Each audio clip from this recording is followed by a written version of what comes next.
কার্পু মাছ, হ্যাঁ, বিশাল বড় কার্পু মাছ। কার্পু মাছটা কীভাবে কাটতে হয় আপনারা ধৈর্য সহকারে একটু দেখবেন। হ্যাঁ, প্রথমে এইভাবে একটু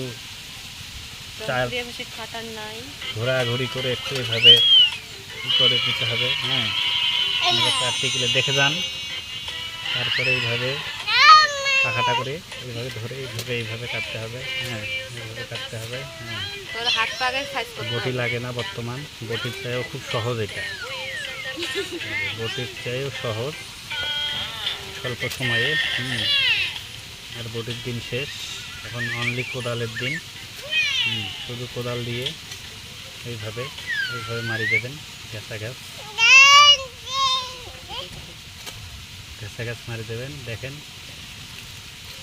5 সেকেন্ডের মধ্যে আমি একটা মাছ ক্লিয়ার করে ফেললাম। 5 সেকেন্ড, দেখছেন বন্ধুরা? শুধু কোদালের কাটনি, এটা ক্লিয়ার। ওকে, বাই বাই, টাটা।